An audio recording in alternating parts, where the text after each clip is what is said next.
Mainit ang sikat ng araw.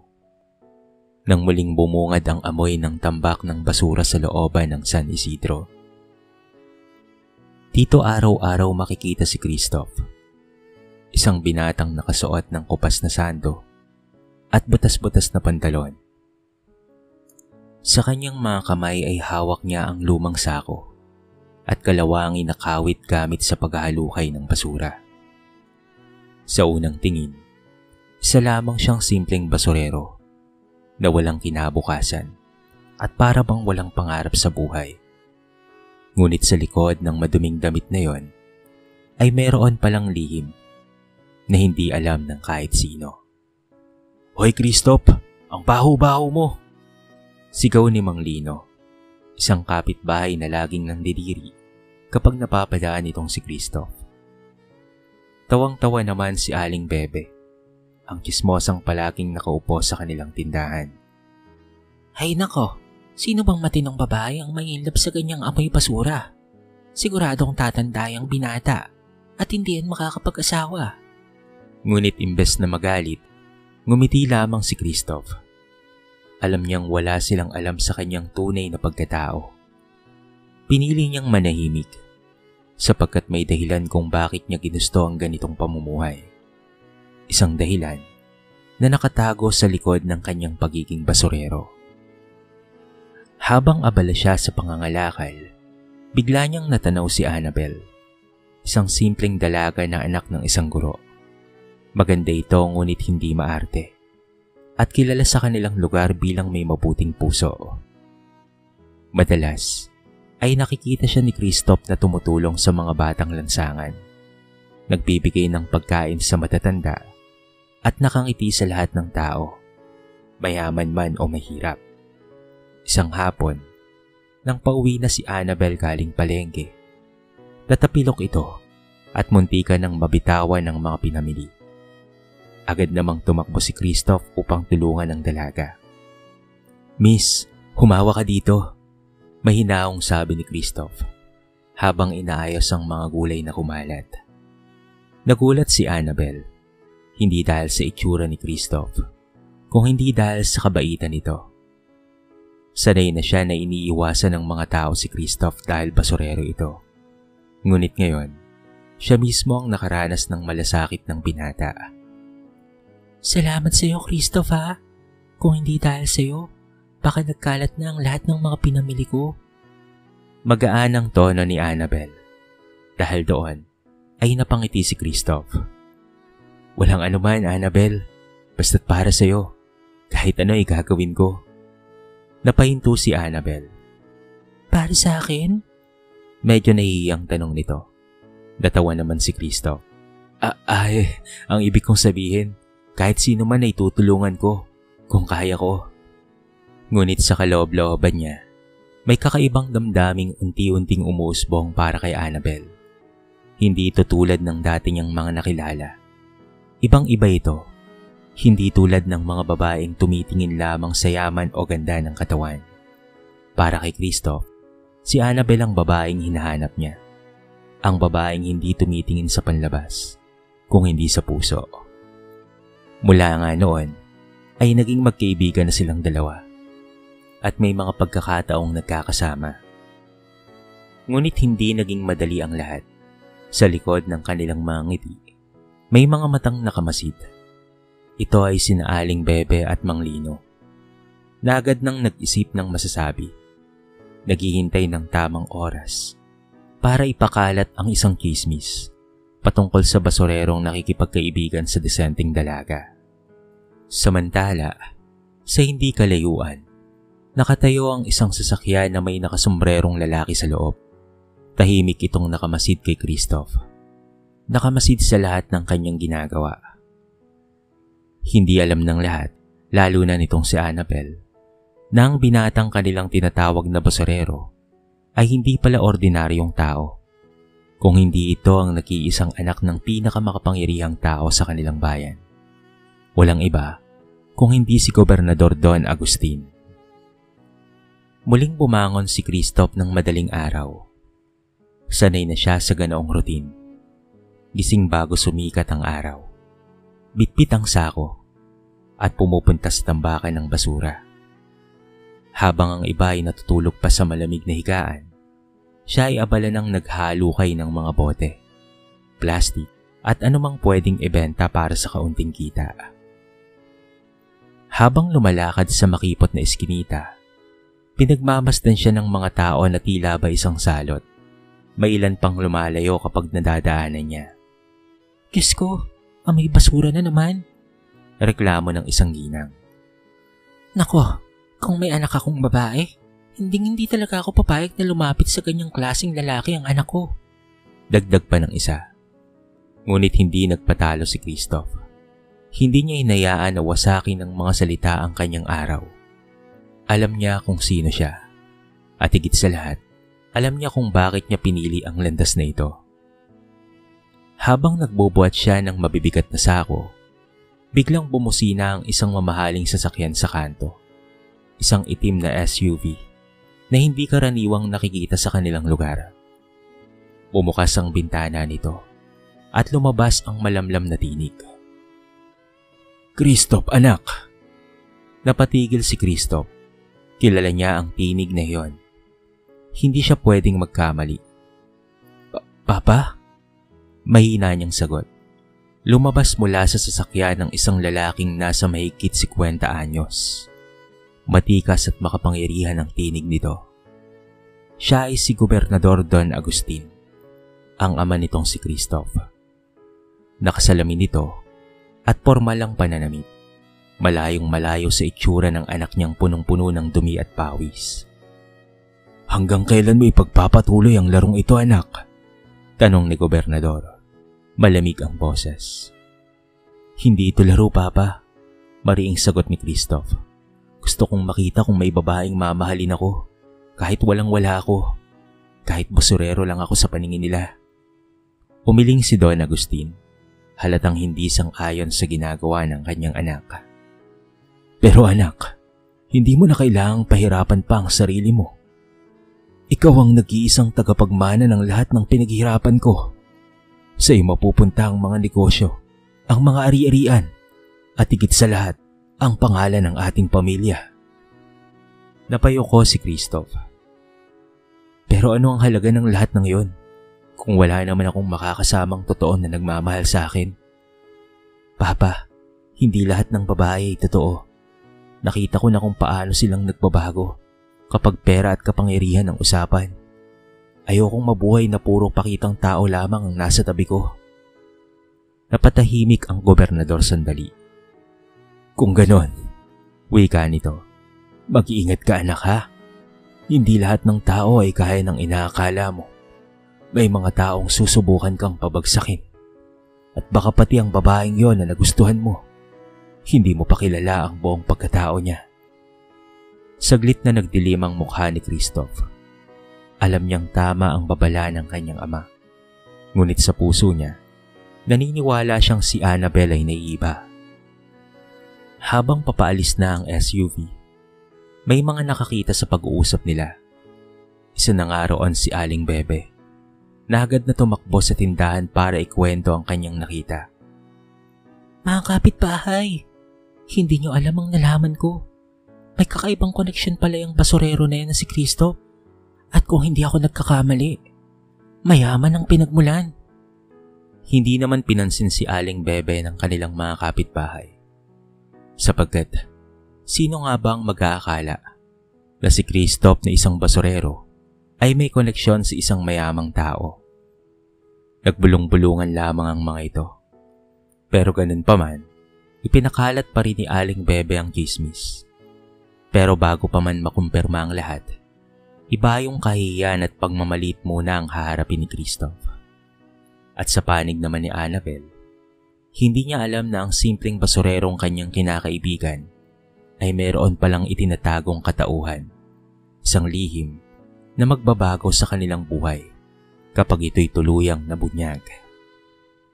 Isang hapon, habang naglalakad pa uwi si Annabel mula sa paaralang pinagtatrabahuhan ng kanyang ina, nakita niya si Christoph na nagbubuhat ng mabigat na sako ng mga bote at plastik. Basang-basa ito ng pawis. Marumi ang mga kamay. Ngunit may ngiti pa ring pilit na lumilitaw sa kanyang mukha. Christoph? Tawag ni Annabel, sabay lapit sa binata. Napalingon ito at agad na sumilay ang tuwa sa kanyang mga mata. Annabel, kamusta ka na? Gusto mo bang tulungan kita sa mga dala mo? Humiling si Annabel, sabay tawa. Naku, hindi na. Ikaw nga ang mas maraming dala eh.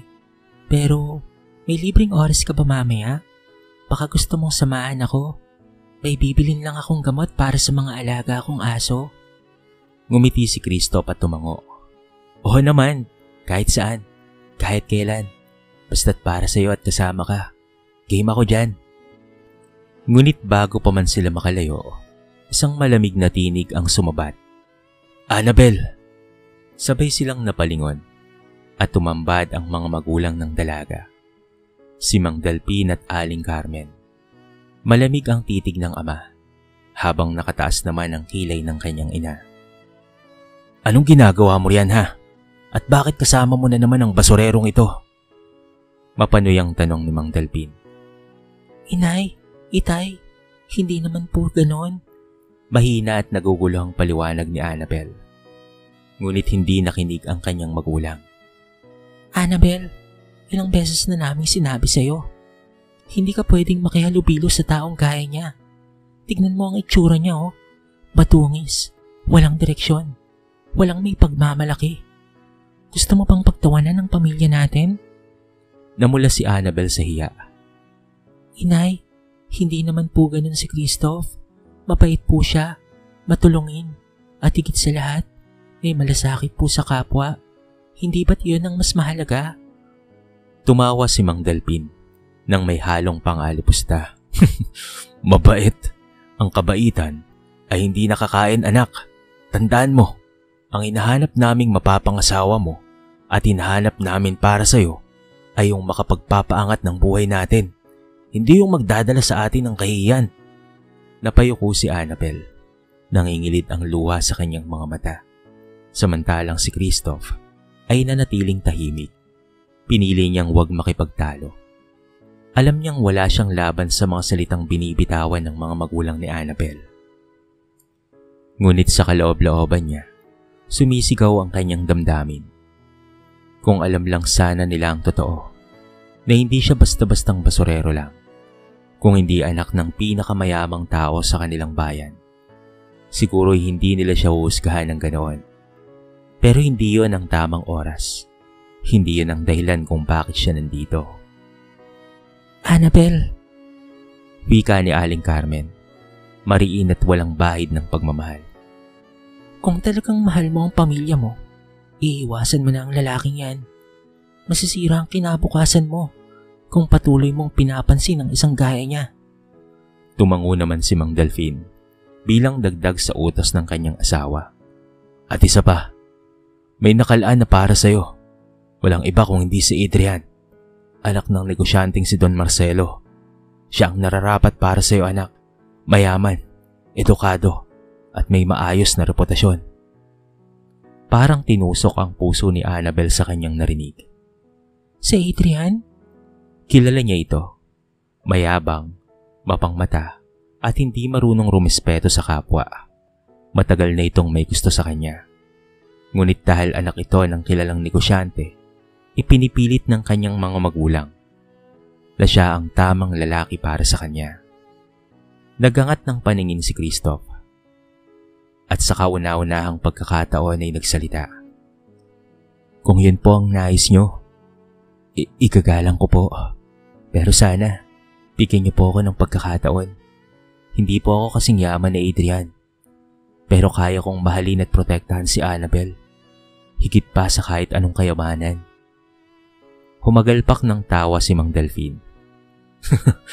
Narinig mo ba ang sinabi niya, Carmen? Ang basurero, nangangarap na makapantay sa anak ng negosyante. Nakakatawa. Naiiwan si Annabel na luhaan habang pinipilit siyang kaladkarin ng kanyang mga magulang papalayo kay Christoph. Habang nakatingin siya sa mga mata ng binata, malinaw na malinaw ang mensahe na hindi ito susuko. Ngunit hindi rin susuko ang kanyang mga magulang. At dito magsisimula ang labang hindi lang patungkol sa pag-ibig, kung hindi laban ng paniniwala, dangal, at tunay na pagkatao. Dumating ang araw ng pista sa bayan ng San Isidro. Lahat ng tao ay abala. May perya, may mga palaro, at may entablado para sa gabi ng koronasyon ng Reyna Elena.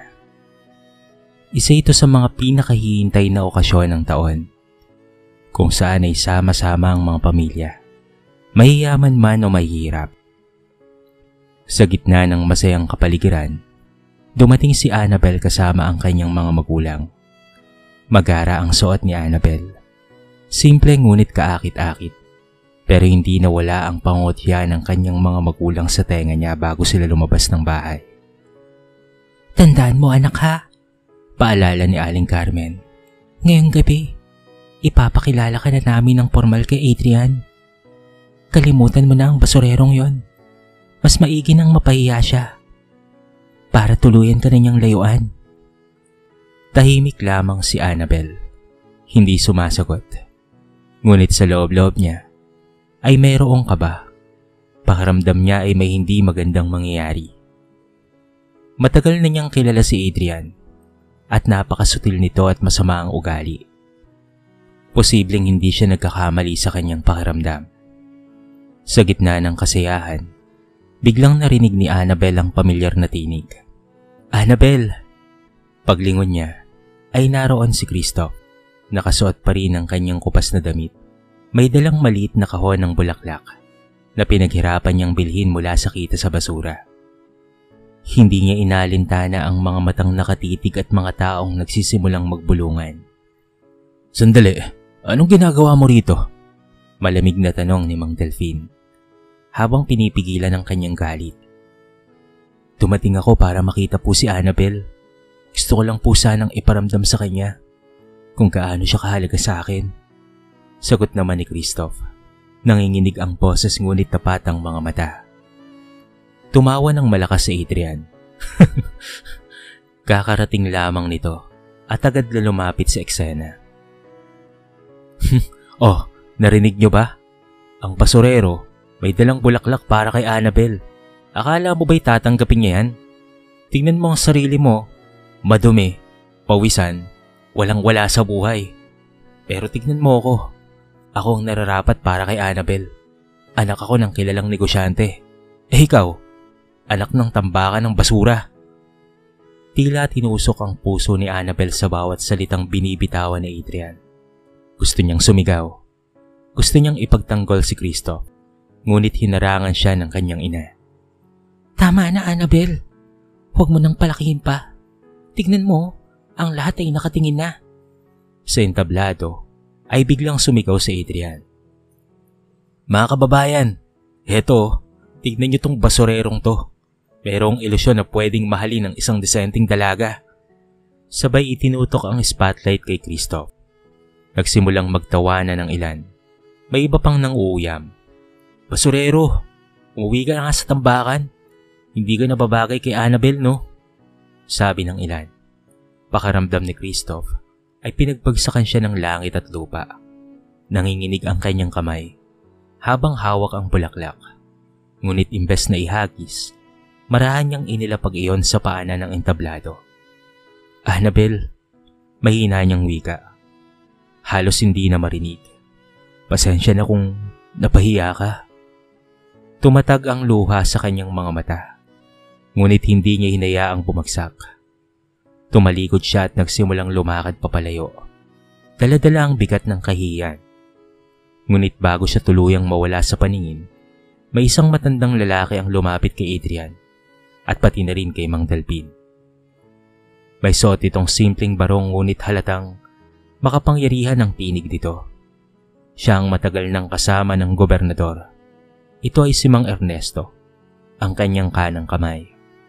Mag-ingat kayo sa mga salitang binibitawan nyo ha. Malamig na sabi nito. Hindi lahat ng mukhang mahirap ay talagang mahirap. Hindi lahat ng tinatawag nyong basurero ay walang halaga. Baka sa isang iglap, makulit na lang kayo sa katotohanang hindi nyo inaasahan. Nagkatinginan ng mga tao. Nagbulong-bulungan. Sino ba yung mga Ernesto na yan? At bakit tila pinagtatanggol niya si Christoph? Sabi ng iba. Samantala, si Annabel ay halos maiyak sa sakit habang pinagmamasdan ng papalayong binata. Hindi niya naisip na hahantong sa ganitong kahihiyan ang simpleng pagmamahalan na unti-unti pa lamang na nabubuo. Ngunit sa kanyang puso ay mayroong paninindigan. Hindi siya susuko. Lalaban siya para kay Kristo. At sa gabing iyon, habang patuloy ang kasiyahan ng pista, may isa namang pusong sugatan, ang pusong nagmahal ng totoo, ngunit pinahiya ng mundo. Kinabukasan, matapos ang naganap na pista, halos buong bayan ay pinag-uusapan pa rin ang nangyaring kahihiyan. Ang balita patungkol kay Christoph, ang basurerong nangahas manligaw sa anak ng guro, ay mabilis na kumalat sa mga kanto, sa palengke, paging sa loob ng paaralan. Paulit-ulit na pinagtatawanan ang kanyang pangalan. Nako, hindi ko alam kung saan kumukuha ng kapal ng mukha ang lalaking yun. Sabi ng isang tindera. Aba dapat magpasalamat siya at hindi siya sinampal ng magulang ni Annabel. Dagdag naman ng isa. Ngunit sa kabila ng lahat ng iyon, nanatiling tahimik si Christoph. Sa halip na lumubog sa kahihiyan, mas pinili niyang magsumikap. Araw-araw, mas maaga siyang nagigising, mas masigasig sa pangangalakal, at mas determinado sa kanyang ginagawa. Para sa kanya, ang mga pang-iinsulto ay hindi dahilan para tumigil, kung hindi ito'y gasolina upang lalo siyang magsumikap. Habang nagbubuhat siya ng mabibigat na sako sa tabi ng kalsada, may biglang humintong mamahaling sasakyan. Bumukas ang bintana at bumungad ang pamilyar na muka. Ito ay si Mang Ernesto, ang kanang kamay ng kanyang ama. Christoph, may hinahon ngunit matalim ang boses nito. Alam kong mahirap ang pinagdaraanan mo, pero tandaan mo, hindi magtatagal at malalaman ng lahat ang totoo. Huwag kang padadala sa mga salitang ibinabato nila sa'yo ha. Nagulat si Christoph, ngunit ngumiti. Salamat po Mang Ernesto, pero ayokong gamitin ang katotohanan para lamang makuha ang respeto nila. Gusto kong patunayan na kahit wala akong yaman, ay kaya ko pa ring tumayo sa sarili kong mga paa. Tumango si Mang Ernesto, halatang humanga. Hindi lahat ng anak ng mayaman ay kasing tatag ng loob mo. Isa kang tunay na anak ng iyong ama. At bago pa makasagot si Christoph, ay umalis na ang sasakyan. Iniwan siyang nakangiti, ngunit nag-iisip. Kung may nakarinig man sa usapan nila, tiyak na magtataka ito. Samantala, sa bahay nila Annabel, mainit na naman ang diskusyon. Inay, itay, hindi niyo po ba nakikita? Hindi pera ang mahalaga. Hindi kayamanan ng sukatan ng pagmamahal. Mariing wika ni Annabel, ngunit hindi siya pinakinggan ni Aling Carmen. Annabel, huwag mo nga kaming kontrahin. Pinapahiya mo kami sa buong bayan. Habang kami nagsusumikap na itaas ang pangalan natin, ikaw naman, kinakalitkad mo kami pababa. Sumabat si Mang Delpin, mas mabigat ang tono. Annabel, si Adrian ang makapagbibigay sa iyo ng maayos na kinabukasan. Hindi ang isang basurerong walang patutunguhan. Kung ipipilit mo ang gusto mo, tandaan mong hindi ka na namin susuportahan. Nangilid ang luha ni Annabel, ngunit tumindig ang kanyang loob. Kung ganon, kahit mag-isa na lang ako, lalaban ako. Dahil alam kong si Christoph, siya ang tama para sa akin. At sa mga salitang iyon, lumabas si Annabel ng bahay, bit-bit ang matinding determinasyon. Hindi niya alintana kung saan siya pupunta, sapagkat ang mahalaga, mahanap niya si Christoph at iparamdam dito na hindi siya nag-iisa. Samantala, sa ibang bahagi ng bayan, may kakaibang eksena ang naganap. Habang nag-aayos ng mga bote si Christoph, may lumapit na ilang maton, mga tauhan ni Adrian. Hoy basurero! Takangising wika ng isa. Akala mo ba makakaligtas ka? Pinahiya mo ang boss namin kahapon. Hindi ka pa rin ba titigil ha? Ito, may regalo kami para sa'yo.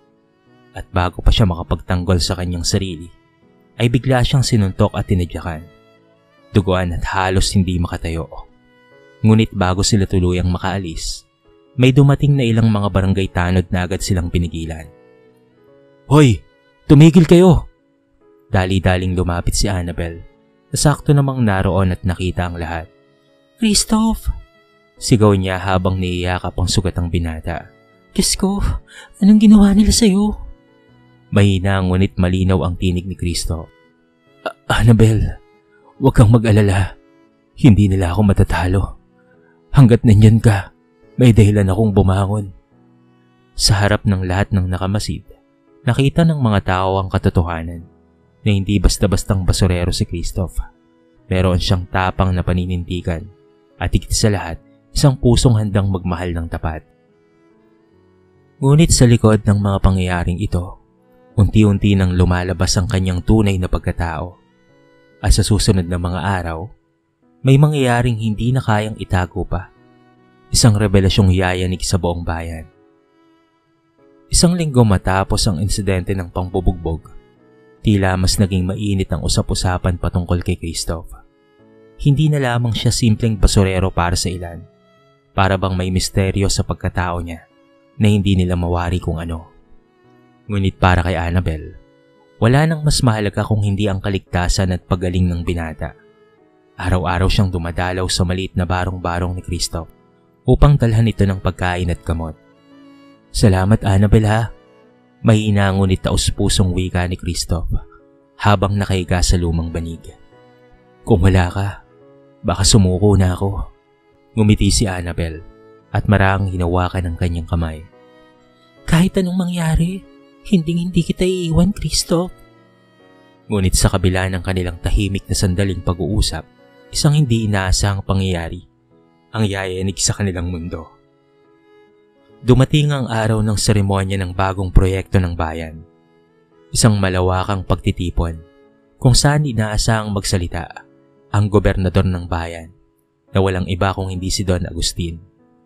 Halos lahat ng mamamayan ay naroon, kabilang na ang pamilya ni Annabel, si Adrian, at syempre, ang mga tsismosang kapitbahay, gaya ni Nalino at pati na rin ni Aling Bebe. Habang nagsasalita ang gobernador sa entablado, napansin ng ilan na may isang binatang paparating. Payat ito, marumi ang damit, ngunit kilala ng lahat bilang basurerong laging laman ng tsismisan. Walang iba kung hindi si Christoph. Diyos ko, nariyan na naman siya, sabi ni Aling Carmen. Hindi pa ata nadadala sa kaiyan, dagdag pa ni Mang Delphine. Ngunit hindi nila alam na sa mismong araw na yon, isang lihim ang mabubunyag. Habang papalapit si Christoph sa lugar na yon, agad siyang hinarang ng mga gwardiya. Bawal dito, sabi ng isa. Ngunit bago pa man siya tuluyang mailayo, biglang nagsalita si Gobernador Don Agustin mula doon sa entablado. Sandali! Huwag niyo siyang pigilan at huwag niyo siyang gagalawin. Nagbulong-bulungan ang mga tao. Nagtataka kung bakit ipinagtatanggol ng gobernador ang isang basurero. Lahat ng mga mata ay nakatutok kina Don Agustin at Christoph. Lumapit ang gobernador sa binata. At sa kauna-unahang pagkakataon, kita ng buong bayan ang malambot at mapag-arugang mukha ng makapangyarihang tao. Anak, bakit hindi mo pa sinasabi sa kanila ang katotohanan? Halos malaglag ang panga ng mga tao. Ano raw? Anak? Anak siya ng gobernador? Anak ng gobernador ang basurerong to? Napahawak si Annabel sa kanyang dibdib. Hindi siya makapaniwala. Muling nagsalita si Don Agustin. Tinig na nangingibabaw sa katahimikan ng buong plaza. Mga kababayan, ang binatang ito ay walang iba kung hindi si Christoph. Hindi lamang siya isang basurero na kinukutya-kutya nyo. Siya ang aking nag-iisang anak na tagapagmana. Pinili niyang mamuhay bilang isang ordinaryong tao upang makita kung may taong magmamahal sa kanya na hindi tumitingin sa kayamanan namin. Nagkagulo ang mga tao at nagbulong-bulungan. Ang iba ay napahiyang hindi makatingin kay Christoph. Lalo na ang mga madalas manglait tulad na lamang ni Aling Bebe at pati na rin ni Mang Lino. Si Adrian naman ay halos hindi makapagsalita. Habang ang ilan katulad ni Annabel ay biglang napaluha. Napaluha si Annabel hindi dahil sa gulat, kung hindi dahil sa kasiyahan na tama ang pinili ng kanyang puso. Lumapit si Don Agustin kay Christoph at buong pusong niyakap ang kanyang anak. Anak, hindi man ako palaging sang-ayon sa mga desisyon mo. Ngayon nakita kong tama ang pinili mo. At ngayon, harap-harapan kong sinasabi sa lahat, hindi ko ikinakayang tawagin kang anak. Hindi na napigilan pa ni Annabel ang kanyang damdamin at tumakbo siya patungo kay Christoph. Yumakap siya rito sa harapan ng lahat. Hindi alintana ang mga matang nakamasid.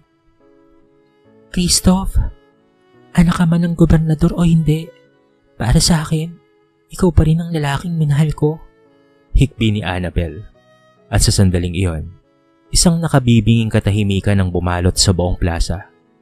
Hindi na nila tinitingnan si Christoph bilang basurero, kung hindi bilang isang tao na may pusong higit pa sa kayamanan. Mas lalo pang kumalat ang balita kinaumagahan. Sa bawat kanto, sa bawat tindahan, sa bawat bulong-bulungan ng mga tao sa baryo, iisa ang pinag-uusapan. Yung basurero, anak pala ng gobernador. Hindi ko akalain, kaya pala matikas at may dating rin. Ay, kung alam ko lang, hindi ko na sana siya inalipista. Bulong-bulungan ang mga tao sa paligid. Ngunit habang ang ilan ay namangha at nagsisimulang igalang si Christoph, mas lalo namang nag-init ang loob ni Namang Delphine at Aling Carmen. Para sa kanila, isang insulto ang nangyari. Sa loob ng kanilang bahay, ramdam ang bigat ng tensyon. Si Annabel ay tahimik na nakaupo, habang nakayuko at mariing nakapikit. Ang kanyang amang si Mang Delphine ay nakatayo sa gitna ng sala. Nanginginig sa galit. Hindi ko matatanggap ito, Annabel. Sigaw niya. Niloko niya tayo. Pinaglaruan tayo ng lalaking yun. Nagpanggap siyang mahirap. Nagpakita ng awa. At ngayong alam na natin ang totoo, gusto mong paniwalaan na siya'y totoo sa'yo? Sumabat si Aling Carmen. Mas mapanlait pa. Anak, hindi ka ba nag-iisip ha? Kung talagang mayaman siya at kung talagang totoo siya sa'yo, bakit nagpakasakit siyang magpanggap bilang isang basurero? Hindi ba't isang kalokohan lang yon? Isang panlilin lang, anak. Ngunit sa kabila ng lahat, tumayo si Annabel. Nanginginig ang boses. Ngunit po ang kanyang loob. Hindi niya siya kilala, gaya ng pagkakakilala ko sa kanya. O at nagpanggap siyang mahirap, pero hindi para lokohin tayo. Ginawa niya lang yon dahil gusto niyang makita kung may magmamahal sa kanya nang hindi tumitingin sa pera. At ako ang pinili niya na ipakita ang totoo niyang sarili. Napailing si Mang Delphine. Mariing itinuro ang pinto. Kung hindi mo kayang sundin ang kagustuhan namin, Annabel, wala ka ng lugar sa pamamahay na ito. Napatigil si Annabel. Ang salitang iyon ay parang punyal na tumusok sa kanyang puso. Ngunit sa halip na matakot, tumulo ang kanyang luha at nagsalita siya ng buong tapang. Kung ganyan po ang magiging kabayaran ng pagmamahal ko kay Christoph, handa akong iwan ng lahat, kahit ang sarili kong pamilya. Saglit na katahimikan. Ang buong bahay ay tila bumulong ng bigat ng desisyon ni Annabel. Sa labas, tila nakikidalamhati ang mga hangin na dumadaluyong sa kanilang bubong. At sa mismong sandaling iyon, wala silang kaalam-alam. Biglang dumating si Christoph. Nakita niya ang pagtatalo. Narinig niya ang banta ni Mang Delphine at hindi na siya nakatiis pa. Mang Delphine, Aling Carmen, mariin niyang sabi. Hindi ko po kailanman intensyon na saktan o lokohin ang pamilya ninyo. Pero hindi ko rin kayang itakwil ang pagmamahal ko kay Annabel. Kung kailangan kong patunayan sa inyo na ang pagmamahal ko ay totoo, gagawin ko po ang lahat, kahit po gaano kahirap. Ngunit hindi pa rin natitinag ang magulang ni Annabel. Sa halip, isang tinig mula sa pintuan ang gumulat sa lahat. Kung ganon, hayaan niyo akong magpatunay. Paglingon nila, naroon si Gobernador Don Agustin, nakatayo at matikas, dala ang bigat ng kanyang pangalan at kapangyarihan. Kung hindi niyo pa rin pinapaniwalaan ang kabutihan ng anak ko, at hindi niyo pa rin ito nakikita, ako na mismo ang magpapatunay sa inyo. Hindi siya basta basurero lamang. Napakabuti ng anak ko. kahit pa napakarangyan ng aming pamumuhay, mas pinili niyang maghirap pansamantala para mahanap ang tunay na babaeng kanyang mamahalin at mamahalin siya ng totoo sa kung ano man ang kalagayan niya sa buhay. Mabuting tao ang anak ko. Namilog ang mga mata ni Mang Delfin at Aling Carmen. Ang gobernador na mismo ang humarap sa kanila. Ang gobernador na nagtanggol sa kanyang anak kahapon. Isang bagay na hindi nila kailanman naisip na mangyayari. Tahimik sa buong sala matapos magsalita ng gobernador. Para bang huminto ang oras. Nakatitig si Mang Delfin at Aling Carmen sa gobernador. Hindi makapaniwala na sila mismo ang kinakausap ng pinakamakapangyarihang tao sa kanilang bayan. Ginong gobernador, nauutal na wika ni Mang Delfin. Patawad kung naging bastos kami. Hindi lang po talaga kami makapaniwala na siya po ang anak ninyo. Ngunit bago pa makasagot si Don Agustin, biglang sumingit si Christoph. Mariin ang boses niya, puno ng emosyon. Hindi po ito patungkol sa kung sino ang ama ko o kung gaano po kayaman ang pamilya namin. Meron lang po sana akong gustong malaman. Tatanggapin niyo pa rin po ba ako para kay Annabel? Kahit hindi ako anak ng isang gobernador kung sakali? Kung ako isa lamang talagang basurero, may pagkakataon po bang tanggapin niyo ako para sa inyong anak? Nanlaki ang mga mata ni Annabel sa narinig. Hinawakan niya ang kamay ni Christoph. Mahigpit na para bang sinasabing huwag kang bibitaw. Natahimik si Mang Delfin at Aling Carmen. Kita sa kanilang mukha ang paghihirap ng kalooban. Sanay silang piliin ang yaman at seguridad kesa sa tunay na damdamin. Ngunit ngayong kaharap nila ang isang anak na handa silang iwan para sa kanyang minamahal at isang binatang handang ipaglaban ang kanyang dignidad, ay talaga namang napaisip sila. Annabel, mainang sabi ni Mang Delfin, handa ka ba talagang iwan kami para lamang sa kanya? Tumulo ang luha ni Annabel. Tay, hindi ko po kayo iiwan dahil hindi ko kayo mahal. Pero kung pipigilan niyo ang pagmamahal ko kay Christoph, doon niyo ako tinutulak na lumayo. Sana po ay maintindihan niyo ako. Sana po ay maintindihan niyo ang puso ko. Napaiyak si Aling Carmen. Sa unang pagkakataon, nakita niya ang tapang at tunay na pagmamahal ng kanyang anak. Hinawakan niya ang kamay ni Mang Delfin at mahinang bumulong. Mahal, baka oras na para hayaan natin si Annabel. Hindi habang buhay na hawak natin ang lahat ng desisyon niya. Mariing pumikit si Mang Delfin at nang dumilat, mabigat ang tinig ngunit puno ng pagbibigay. Kung yan ang gusto mo anak, kung yan ang kaligayahan mo, wala na akong magagawa. Pero sana Christoph, lumingon siya sa binata. Ipangako mo, naiingatan mo ang anak namin, higit pa sa kahit kanino.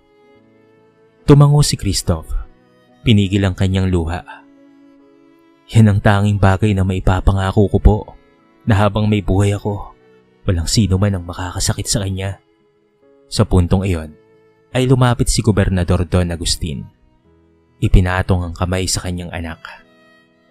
Ngayon malinaw na ang lahat.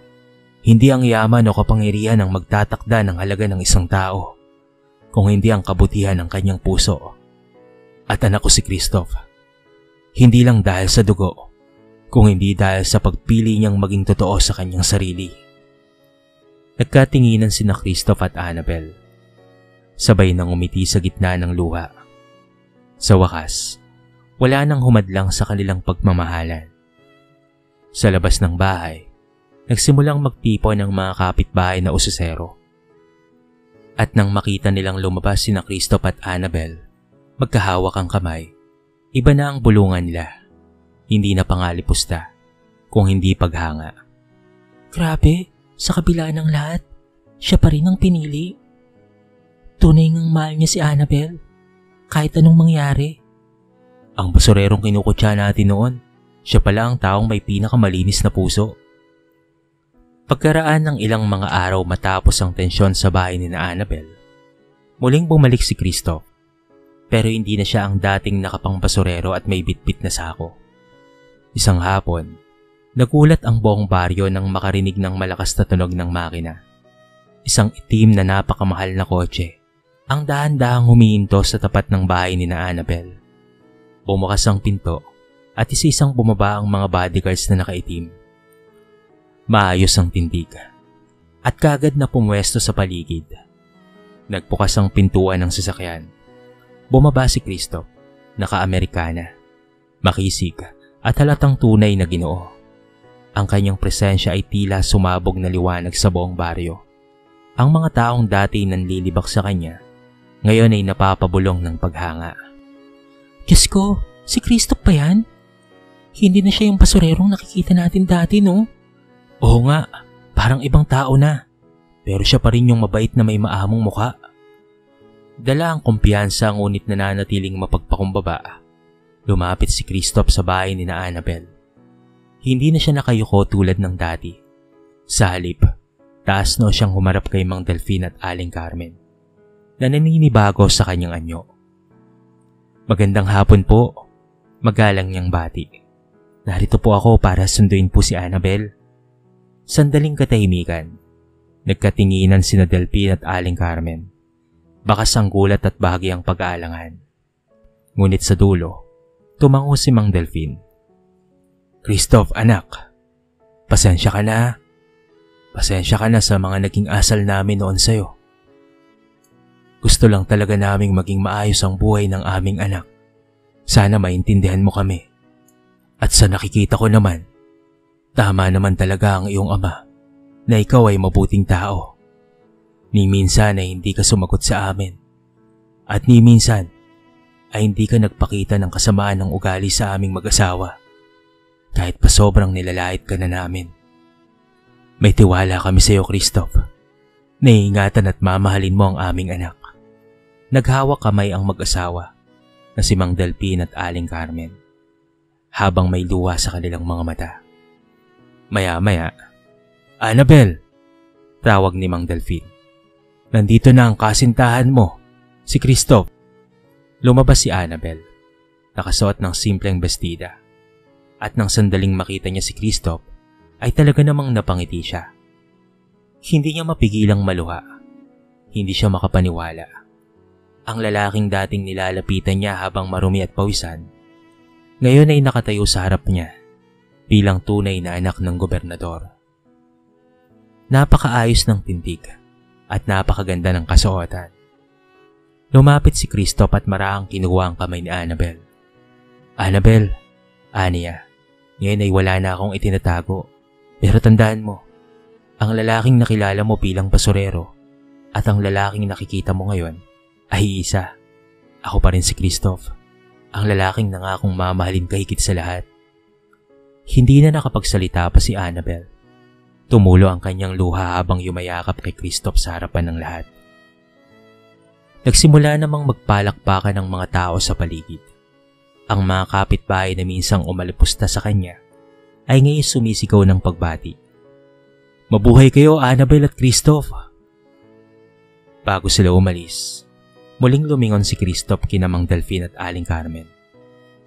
Maraming salamat po sa inyo. Pangako ko po, iingatan ko po si Annabel habang ako'y nabubuhay.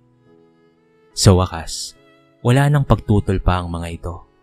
Tumango si Mang Delfin at si Aling Carmen ay napaiyak habang kumakaway sa anak. Pagkatapos, binuksan ng isang bodyguard ang pinto ng mamahaling kotse. Magkahawak kamay sina Christoph at Annabel na sumakay. Sabay na humarap sa bagong yugto ng kanilang buhay. Habang papalayo ang sasakyan, naiwan sa baryo ang alaala ng isang kwento. Ang kwento ng basurerong pinagtawanan nila. Ngunit sa uli, ay nalaman nilang anak pala ng isang gobernador. Tagapagmana at napakayamang binata. Makalipas ang ilang taon, naikasal na nga sina Christoph at Annabel. Malaki na ang pinagbago ng buhay nila. Pinagkalooban na rin sila ng 2 anak na talaga namang nagpasaya kay Don Agustin, pati na rin kina Aling Carmen at Mang Delfin.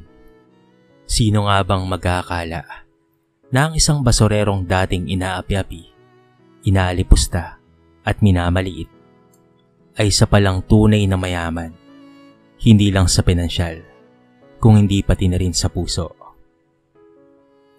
Dito na po nagtatapos ang ating maiksing kwento sa araw na ito. Sana po ay nagustuhan nyo mga kabarangay at kinapulutan nyo ng maraming aral. Ano pong masasabi nyo sa ating kwento? I-comment nyo naman sa baba ang inyong mga reaksyon at babasahin natin ang lahat ng yan. I-comment nyo na rin kung taga saan kayo para naman malaman ko kung hanggang saan nakaabot ang video na ito. Paki-like and share na rin ang ating kwento para mapakinggan rin ng iba. At kung bago ka pa lamang sa ating channel, baka naman pwedeng pakihitang subscribe button at bell notification button para palagi kang updated sa mga bago nating upload na katulad nito. So paano mga kabarangay? Hanggang sa muli, thank you so much and peace out!